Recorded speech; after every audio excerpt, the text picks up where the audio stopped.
Okay, let us quickly introduce ourselves. This is my co-speaker, Alan Renouf.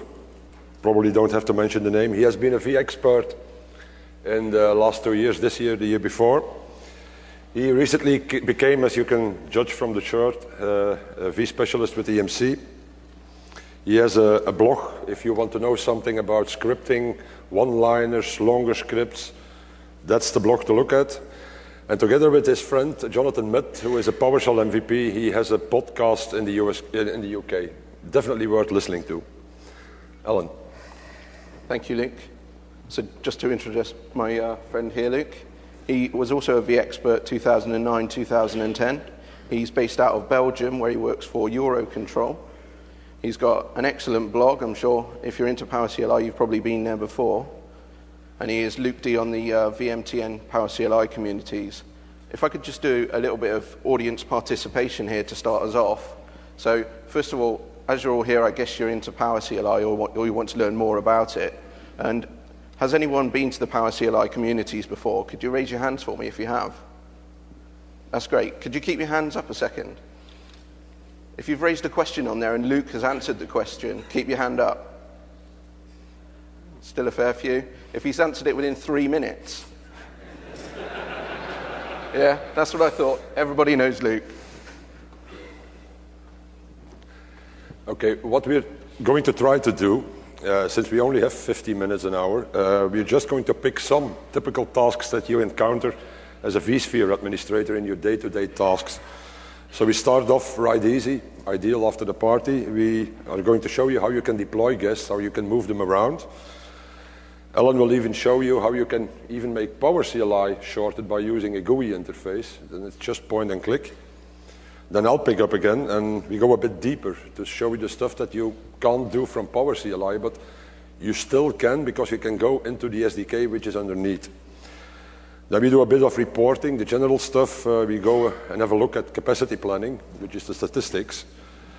The dreaded moment when the auditors hit your office and you have to produce some facts and figures. That's what we're going to try to show there. And then our final piece is, it's a very laden term, this single pane of glass. We play it in the bullshit bingo in our meetings. We are going to show you how you can integrate PowerCLI in your monitoring environment.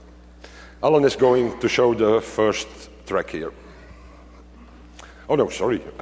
I must have been too long at the party. What we're going to try, okay, I told most of this already.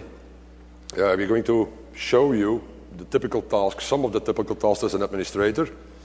We're going to show you how this thing is built on the underlying vSphere APIs and how easy it is, because the PowerCLI development team, they had a good insight to foresee this from the beginning, from day one. And what is also very interesting is that PowerShell itself is becoming more and more the universal language in your Windows environments. You can do it to manage your Exchange, SQL, SharePoint, and so on. And which is definitely a plus. There is very active communities in the PowerCLI environment, but also in the PowerShell environment. If you have an open question, raise it there, and you most probably will get an answer. Not always by me, but you will most probably get an answer within a day. Now it's time for Alan to hit it. Thank you, Luke. So we're going to start it off nice and easy. Everybody's been to the party last night. We'll take it nice and slow to start off with. And then I'll let Luke loose on you and, yeah.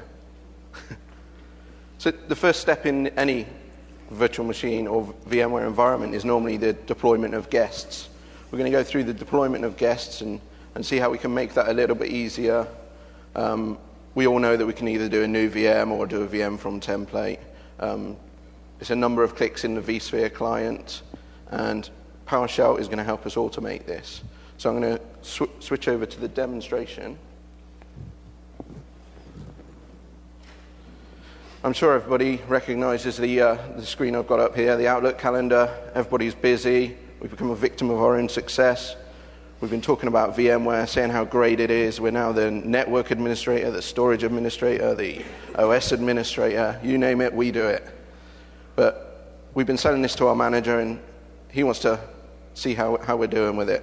So last thing on a Friday night, you're just about to go down the pub or the bar in America, and you get an email from your manager. I'll read it out for the people at the back.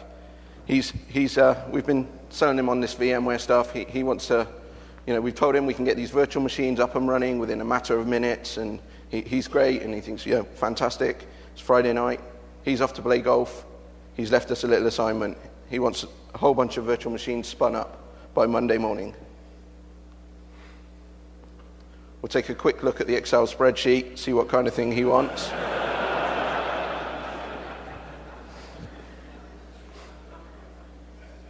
Now, I'm sure you'll agree the overtime would be nice, but you've agreed to meet your buddies down the bar, so let's see what we can do.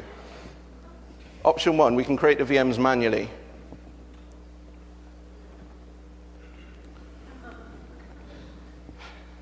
This is the point where you can go to sleep. So deploying a VM from a template, we've all been here before. You enter the name. Remember, you're going to be doing this for each one on the spreadsheet.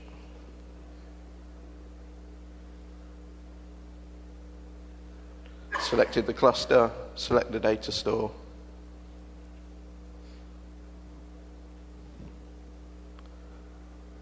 Choose a customization preference. And then finally, we've done it. So that's pretty quick. 14 mouse clicks, 12 keystrokes. Wait for the VMs to be created. Shouldn't take you too long on a Friday night. So what about option 2, creating the VMs with a single command within PowerCLI?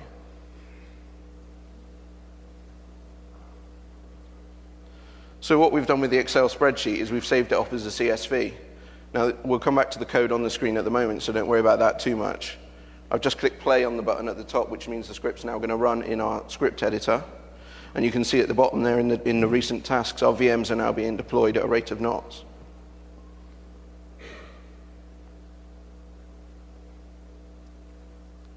The VMs are not only being deployed, but they're being put into the correct folders.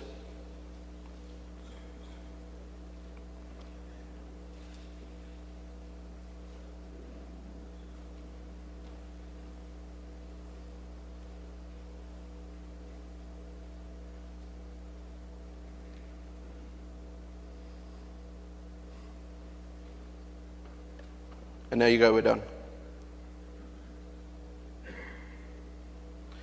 So what did that take?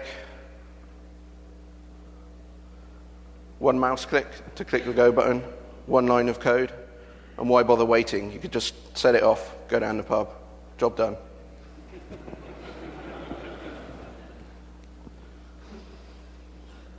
So if I quickly take you through the code here, the good thing about PowerShell and PowerCLI is it's written for system administrators. Hopefully, we haven't let anybody in with a beard and sandals, these developer types. Sorry. If there's someone sat next to you, oh yeah, well, no sandals today, so we let him in. If there's one sat next to you, just point them out and they can leave discreetly. So the single line of code, very easy to understand, very easy to read. Import CSV, imports the CSV. Then we'd use this pipe symbol, which is the line before the for each. So what we're doing is we're taking the results of that CSV and pushing it into the next part of the line. And then for each of them, we're creating a new VM. Hands up if you know what that new VM command does. I expected more than that. So then it passes the information that we pushed from the CSV and adds all the parameters in there, deploying our virtual machines. Single line of code, why bother waiting? That's great. We've got our VMs all there. They're all running fine. One of the other options that we do probably on a daily basis in the virtual infrastructure, or it does itself, is moving the guests around. So you've got things like vMotion or SVMotion. Anyone know if the capitalization of SVMotion has changed this week at all? Small s, big S, who knows? There's obviously the selection of the guests. You obviously need to choose the guests that you want to move. How are you going to do that? Is it by name? Is it the folder they're in? That kind of thing. So again, we've got a demonstration to show this.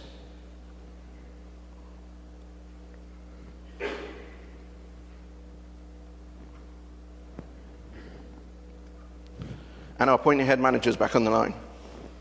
He's very impressed with the job that we've done, and he's been talking to his friend Chad. Now, Chad has done a great job and sold him a V-block. There's my bonus.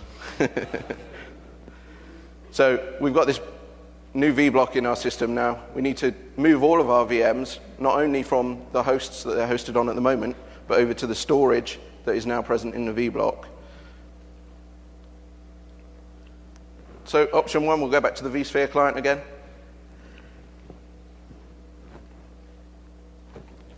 We'll select one of our virtual machines that we've deployed. We'll ask it to change the host. We'll move it over to another host. In this case, it will be our vBlock host. Select the resource pool.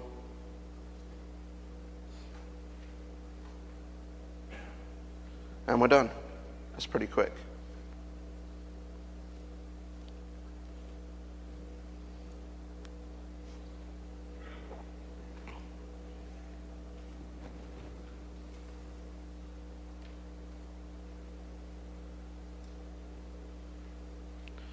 But we don't want to just move one VM. We want to move multiple VMs. We want to move all the VMs. We want to select a lot of them at the same time, move them over.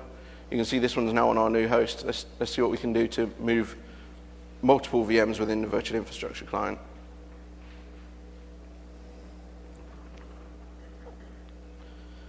Now you can obviously just select the resource pool and select the virtual machines en masse. And try and migrate those. I mean, these are in a different power state, so it's not going to allow us to do that. We could sort it and then move them and then do another one to move the ones that are powered on and then go to our next resource pool and keep going through all of our resource pools until we finally get them all across to our new shiny vBlock. But how can PowerCLI help us with this? This time we're using the PowerCLI prompt. We'll do a get VM commandlet to just select the VMs that we want to move. We'll push that through to this move VM, and we'll select a destination of a new host, which is our vBlock host. Again, a single commandlet within PowerCLI is now going to move all of those virtual machines from one host to another.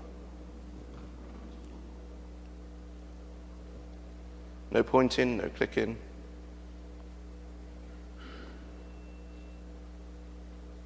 And I'm sure everybody's able to follow the one-liner that's there as well. Very simple.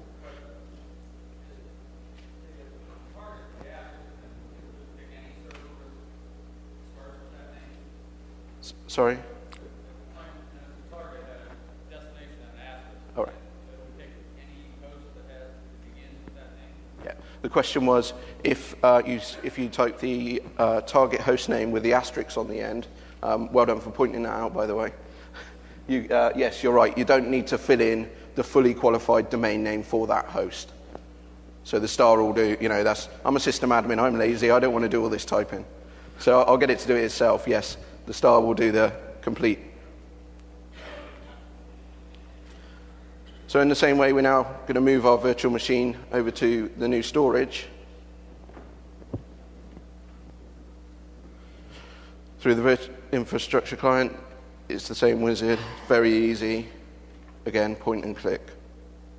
And it doesn't take long for the virtual machine to move across, because of course our vBlock is very fast and well worth buying.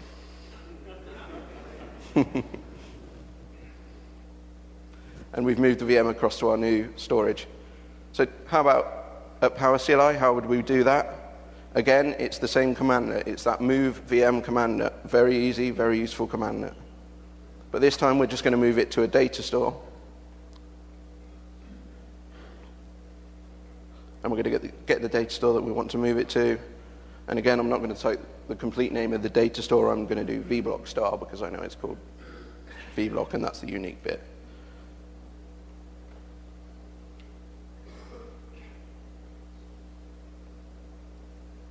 And there we go, all of our virtual machines are now moving across. I'm sure you'll agree, very easy within PowerCLI.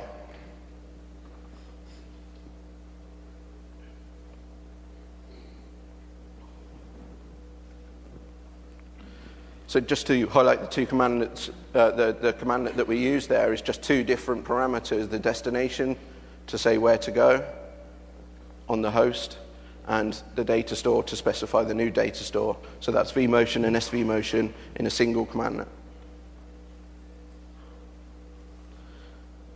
This is great, but still a fair bit of typing involved. We still need to know PowerCLI. What happens if we want to hand this task off to someone else? There's a great product out there called Virtualization Eco Shell. It also has a sister product called PowerGUI.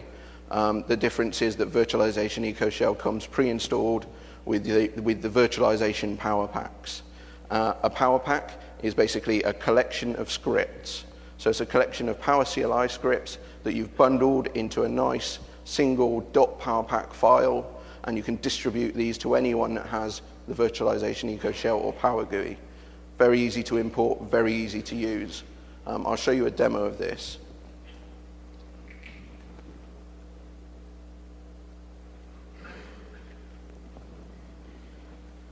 And again, our pointy head manager is back on the line. This time he's hired an intern called Carter. Now Carter knows nothing about PowerCLI. He doesn't know what he's doing. He just wants to get the job done. So it's our job to be able to enable him to do this. So what we can do is actually create him a power pack. We can give him the individual tasks that he needs to be able to do this. Yes, we could give him the privileges within the virtual infrastructure client, but why would we do that when we've just shown how easy PowerCLI is to move things along, and how we can select multiple VMs or different VMs. We want to give him that power. We also don't want him meddling around in a virtual infrastructure client where he can see all these options and start getting ideas in his head about what he wants to do.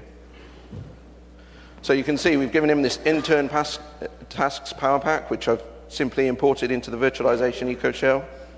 We've given him two tasks in there, connect to the vCenter. These are called nodes and list VMs. So he's now connected to the vCenter. If he selects the list VMs node, he's going to get a nice list of all the VMs that are on there.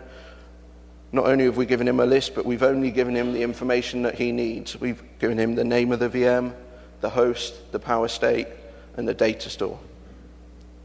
That can obviously be customized. He's able to sort the virtual machines in a nice GUI graphical interface. He's able to sort it by host, power state, data store, whichever way he wants to do it. Very easy for Carter, I'm sure.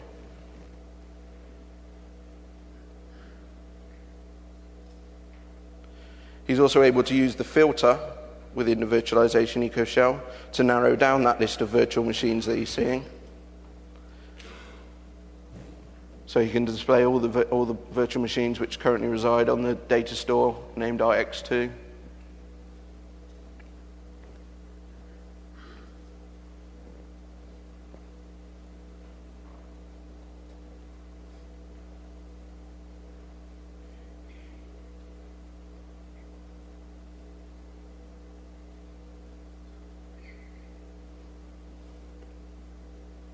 And what we've also done is given him these things on the right-hand side called actions. So we've given him two actions in there. One is to migrate to another host, and the other is to migrate to another data store. You just saw he selected migrate to another host. He had a nice, easy selection box come up with the existing hosts that are in his infrastructure. He chose the new host, hit OK, and that virtual machine has now been moved across. He's done a vMotion within this GUI interface.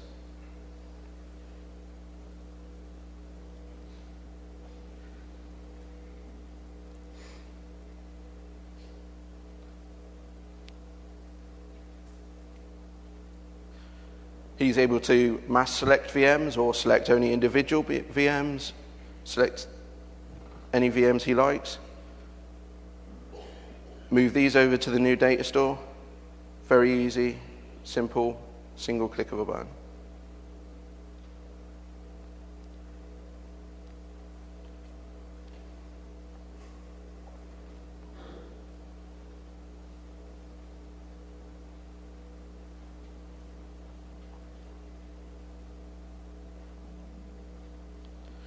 This is great, but we've been talking about PowerCLI, and underneath the virtualization eco shell, underneath these tasks is PowerCLI code.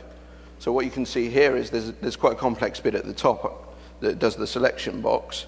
But essentially it boils down to this one single commandlet that we've just been talking about, this move VM, and then selecting the name of the VM that's being passed through and moving it to the destination. Now everybody should recognize that commandlet because we've just been through it. So at the end of the day, underneath all of these actions, underneath the nodes within the virtualization eco shell, you're able to customize it because it is purely PowerShell or PowerCLI code within there.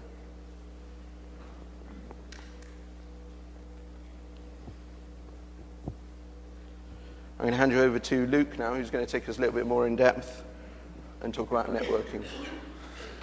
Okay. Now, the PowerCLI builds that have been appearing in the last 2-3 years, they have increased the number of commandlets every time. At the moment, I think we are at 200 plus. You can do a lot of stuff, but not everything is available in there. Like I said earlier, that's the point where you can go a bit deeper and use the APIs, the methods, the objects that are available in the SDK.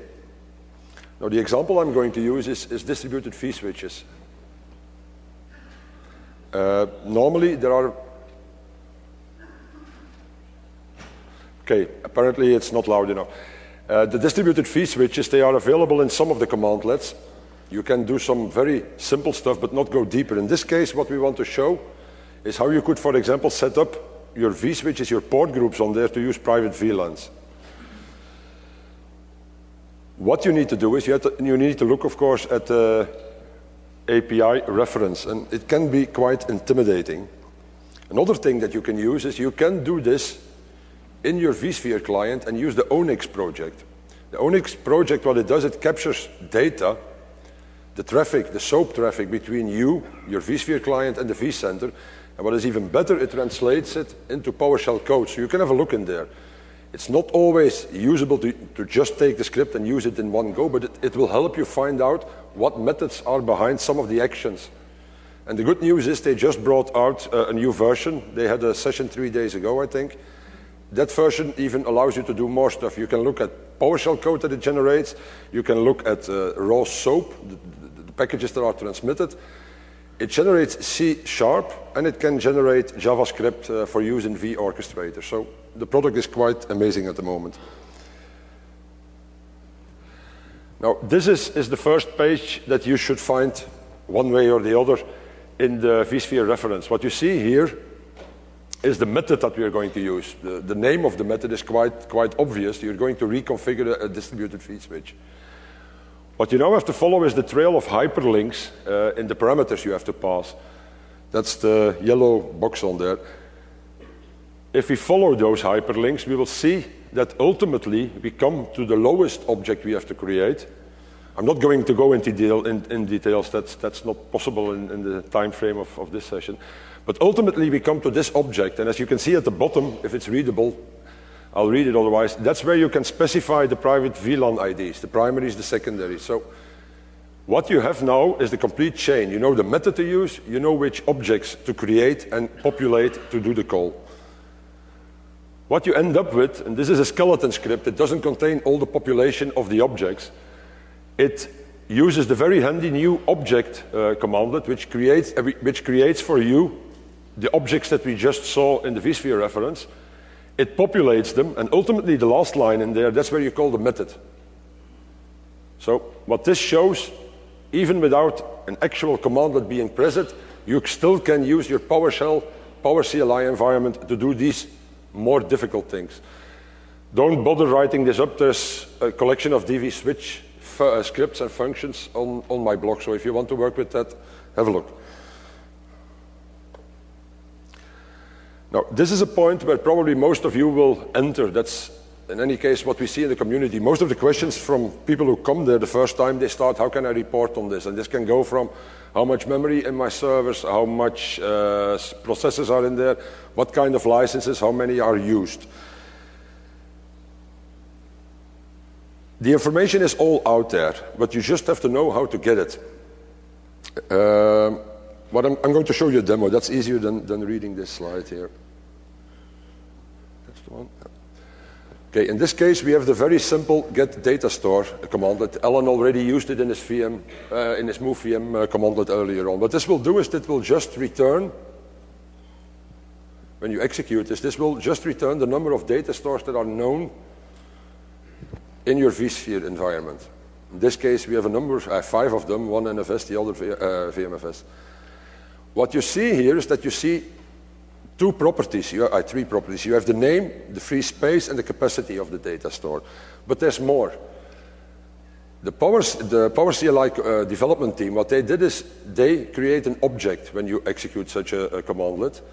In the object are a number of properties with data that you would like to see, and by default, they display a few of them, not all of them. And if you use, for example, the get member commandlet, which is a basic PowerShell commandlet, one of the 4 you should absolutely know, it will show you what other properties are out there in this data store object. So if you look at this list, there's a lot more than the 3 we saw earlier on. So if you use a PowerCLI commandlet, it's very useful from time to time to have a look with get member what is out there. Now, if you want to display some of these properties which are not there by default, you can use the select statement. With select, you specifically indicate which of the properties you want to see. Okay, in this case, I change it a little bit. I want to see the name, but also the type of storage that it's using. So you can play around with this. Now, a bit further, there is still information that is not available in the object returned by the PowerCLI commandlet. But that information is there in the vSphere. Now, what they did in 4.1 is they made a new property which is called extension data. That's the one I'm displaying and expanding here in this previous commandlet. It is in fact a copy of the SDK object, the actual SDK object underneath. From there you can access everything that is available. This just to show you that the object is there. Now, how do you get information out of that SDK object? You again use a select statement, but you use a hash construct. That's the last part of this command line. What we do is with the N, we give the name of the thing. That's the name with which it should be displayed. And the E stands for expression. And we just give him the path of the property where we ultimately want to go. Okay, we now have the version information of the VMFS system underneath available on our screen. Now, this is all very nice, but it can become quite cumbersome if you have to type these select statements all the time. Another novelty that they introduced with PowerCLI 4.1 is the new VI property. Now, this thing allows you to define additional properties that you want to see on the standard return of the get data store. What we do here is we make a new property, in this case version, that we will return every time when we do a get data store. These new version commandlets, they are valid for the time of your session. So when you stop your session and start again, they're gone. Now, if we now look at the get data store commandlet, you will see at the top line there that there's a new property available, version. And it has a special type, it's code property. So the code we passed in UVI property is used every time to get this additional information from the underlying SDK object. Quite handy. And this allows us now to do a very simple select statement, like this, where we have name, type, and version available. Now, once you have the data on your screen that you're actually interested in, it's very straightforward to export this to an external medium. In this case, we are going to export it to a CSV. And as you can see, the data is there, available for further reporting.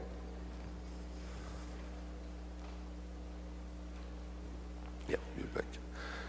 Okay, the extension data, new VI property we just saw. We also saw that you can create X number of output types, CSV, HTML, regular text files, but you can also use interfacing via the COM objects to your standard Office documents.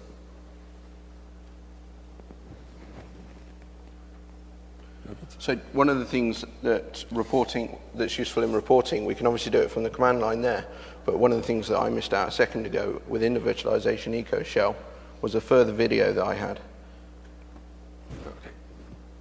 So virtualization EcoCell, as I mentioned before, comes with 2 default power packs. It comes with one for VMware, and it also comes with one for this thing called Hyper-V. Not quite sure what that is, never used it myself. So within the virtualization EcoShell, we can select the nodes on the left-hand side that they've given us in this power pack, and we can use this information for reporting. There's some really nice functions on the action side of the virtualization EcoShell that will enable us to extract any information that we see here straight into a CSV file or into a HTML file, and you can see we've got nodes there for hosts, clusters, data stores, folders, everything there. Another nice feature of it is this thing called vReport. Now, at the moment I've got a cluster selected and I've hit the generate vReport action. You can see it's generated a nice looking HTML file that we can use, that we can hand off to our colleagues, that we can hand off to anyone else, that includes some really interesting information about our cluster, the virtual machines that are hosted within that cluster, the data stores, the vSwitches, port groups, the kind of information that we need to know. And the good thing about the vReport function is that it's not only available on the clusters. If you select the virtual machines and do the generate vReport, you get a totally different report based on the virtual machine, the configuration of that virtual machine, the settings within there.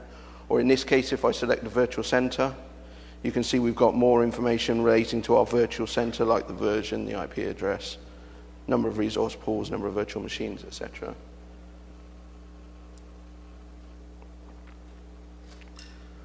One of the other nice functions in there is this thing called vDiagram. So if we select a cluster, and on the bottom right-hand side, we do a generate vDiagram, we get an option to create different diagrams.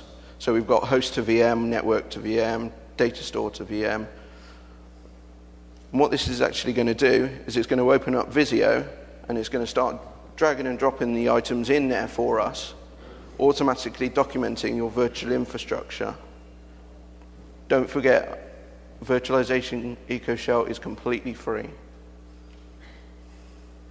The reason this documentation came about is I was on a customer site once and I sat there creating a Visio diagram. They had several virtual infrastructures. They wanted some nice diagrams so that they could send them to their managers, overview diagrams of what it looked like. As I was drawing the diagram, I remembered the golden rule of PowerShell and PowerCLI. If you do anything more than once, script it. So I thought there's got to be a way of using the COM objects, which are there in the Office applications, to actually hook into Visio and get it to do this for me. So no hands.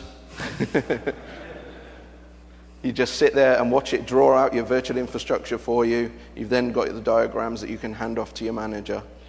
Very easy, very simple.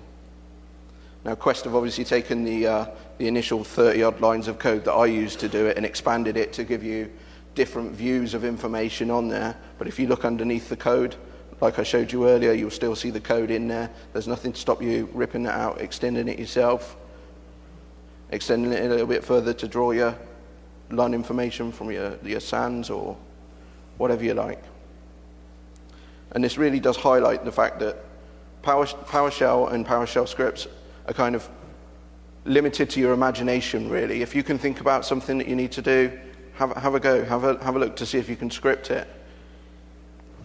There's also this thing in the virtualization EcoShell called the Community Power Pack. Now that's an extra power pack that you can download from the PowerGUI website, and it's information that people in the field have come up with. So Quest have done a great job giving us the standard things, the things they think we need.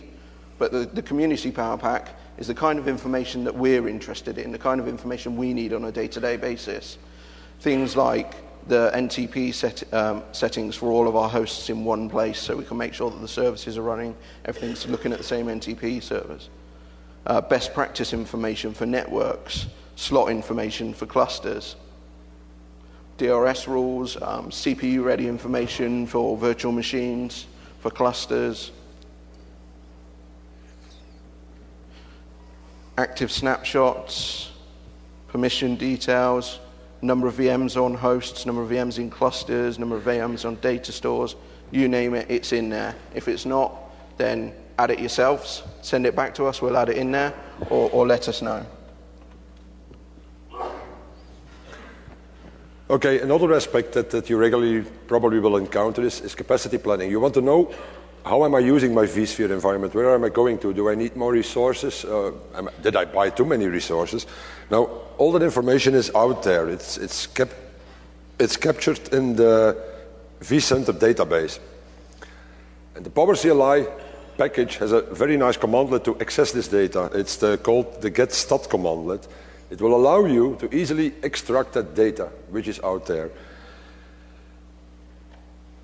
First, okay, this is perhaps a bit a confusing slide, but it explains you the principle of the time intervals. As you know, there is real-time data available on your ESXi servers, which is kept for a very small period of time. You don't have to go the day after and extract data, it's not there anymore.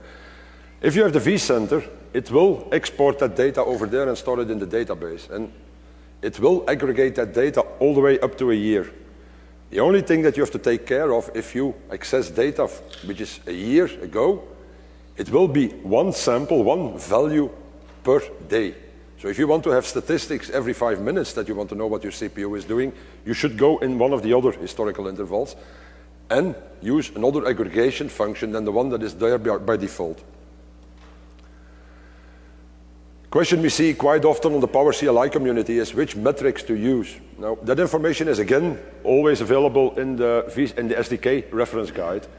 You go to the performance manager and you see there a number of hyperlinks who will point you out to the different groups of statistics or metrics that are available. Just follow the trail and ultimately you will end up with a page that shows you the actual metric you want to use in this case. The way you specify the metric is a bit complicated. It exists out of 3 parts. You first have to define the group. In this case, it's CPU. Then you have to specify the actual metric. We are going after the ready one in this case. And then, ultimately, the third qualifier is your roll-up type. In this case, we're going for summary. So that is the name we're going to use in the get_stat commandlet later on.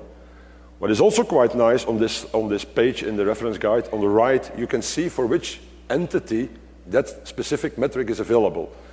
In this case, you see that it's only available, if I'm not mistaken, for the which is the virtual machines in any case. Okay, if we go a bit further here, we can easily script this now. This case is a very simple script. We're not going to go in detail, just in short summary. First 2 lines define the time range in which I'm going to extract the data. I think it's 6 months that we're going after. Then the next line, line number 6, specifies a metric. And then the rest is just creating a file name, defining the entity for which we want to get the statistical data. And ultimately, we will call the get_stat commandlet with that metric. Now, in this case, we just take the statistics and we export them. Let's have a look here. Now, since this is running for a period of 6 months in our vCenter database, this can take a bit of time. So we shortened the video a bit. Not enough, apparently. But it will get there. So this thing is actually asking the vCenter database, give me the statistical data for that period of time. And you saw probably which properties we exported. So we now have a nice spreadsheet, CSV file, timestamp, and the value for the metric we were after.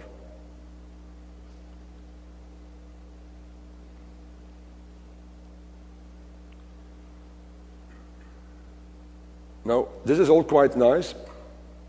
We have one metric.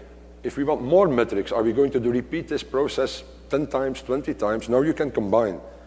And that's what this next one is trying to show.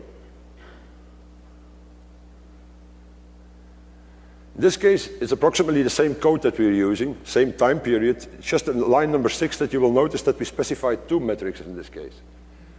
So we will get this data back all intermixed. So how can we extract what we want? And that's where the group object, which is a basic PowerShell commandlet, comes in very handy. Okay, the thing has run. What we did is we extracted based on the metric, the name of the metric in there, we extracted the data, we filtered the data, and we created 2 CSV files in this case. This is the first one.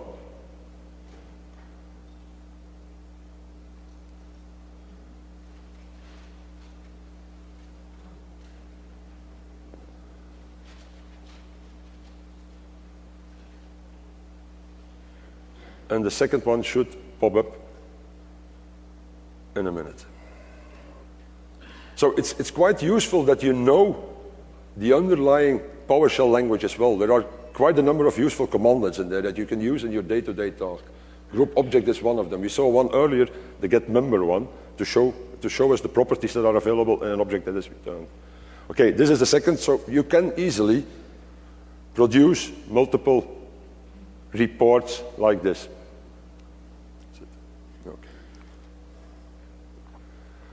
But why do it like this? Why end up with 10 different CSV files? There's other ways of doing this. Like we said earlier, and like Alan already showed with the Visio diagram, you can interface with COM objects.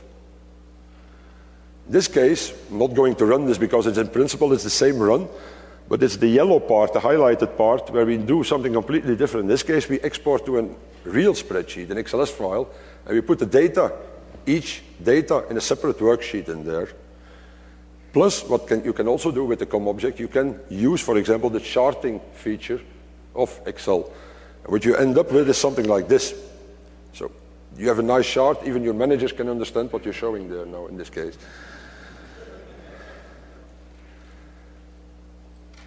Okay, something else, the auditors, we hate the day when they come in, but luckily that data is also available in there. The data is accessible via another commandlet, which is called getVI event. Now, what the problem is that there's a lot of events in the vSphere environment.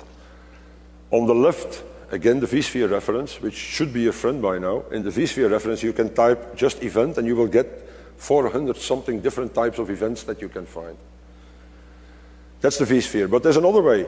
Like always, if you have to do this more than once, we script it, Alan. So we have a small script where we just extract these events and store them in a CSV file for later reference.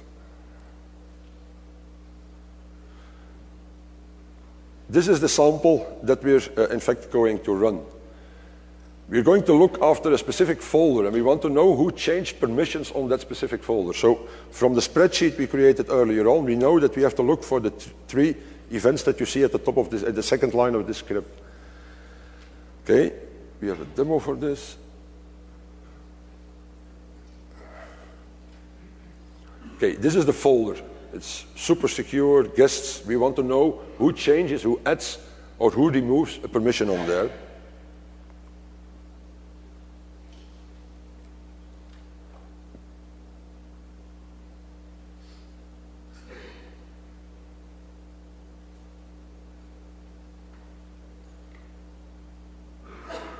Oh, that's the wrong one.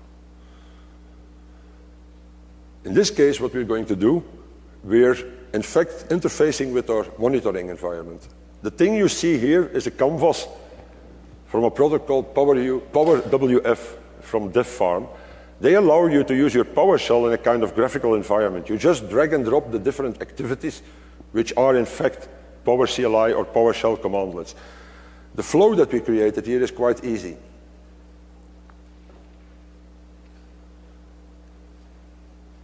You probably recognize the content of several of these boxes. In this case, we define a variable which contains the permissions that we would allow on this folder. So what we want to see is the ones that are added that are not in this initial list.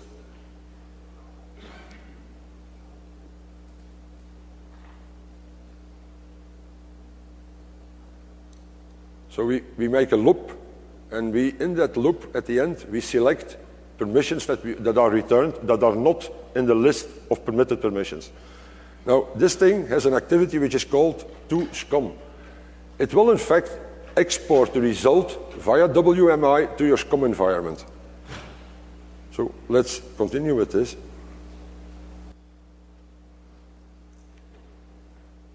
You have to run it once, that the tool, the software, knows what you're doing in this flow.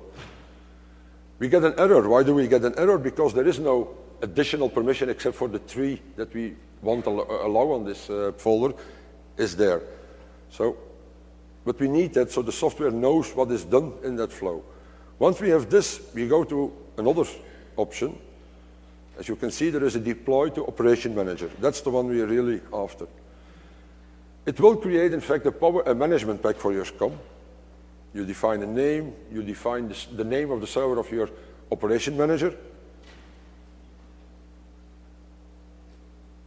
and you define how often this thing should run. You can do it every 30 seconds, every 5 minutes. Once we push the build button here, or the export, you will see, this is the SCOM monitor, you will see at the left that there's a new entry going to appear, WMI.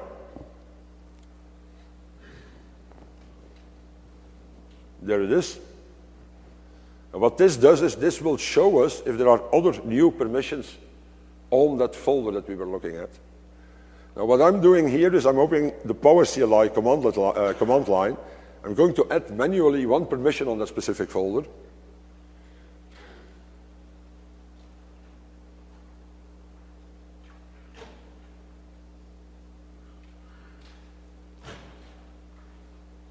As you can see, you can manage permissions as well with PowerCLI. Okay, this is done. Now watch the monitoring window, top right.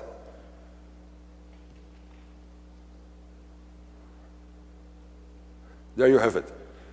He's seen immediately that there's a new permission on that folder. Now, if you run this every 10, 20, 30 seconds, you're very close to any changes that will happen on your vSphere environment.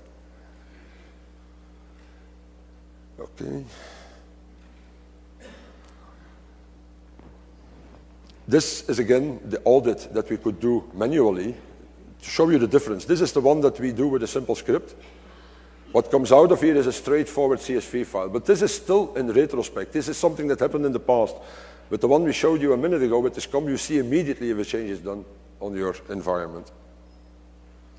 That's a single pane of glass we showed you. This was done on the SCOM 2007 environment, R2, and we used the PowerWF environment to do it. Okay, conclusion is quite obvious. You can do, in fact, all the daily stuff that you do in your vSphere environment with the help of PowerCLI. What's not there, you go underneath, you go into the web services. Another advantage, like we said earlier in the session, PowerShell is available all over the place. If you're a Windows shop, it's there for Exchange, SQL, SharePoint, whatsoever. And like we also showed, it easily integrates with your Office environment. You can create Visio documents, Word documents, whatever. This is shameless self-plug. We're busy writing a book. So we hope to get it on the market Q1 next year. These are some of the links and references of the stuff we showed. There were folders at the front of the room, posters at the front of the room. They are gone, unfortunately, but you can still access the file on the PowerCLI community and eventually print it yourself. And VMware asked us to specify, to not mention that there is at the moment a course on PowerCLI, a 2-day course, and you can get official support for the product. This is the thing for the ones who are not yet convinced of PowerCLI. This is kind of an hypnotic sheet that we did. This will surely convince you that PowerCLI is your solution. Thank you. Thank you.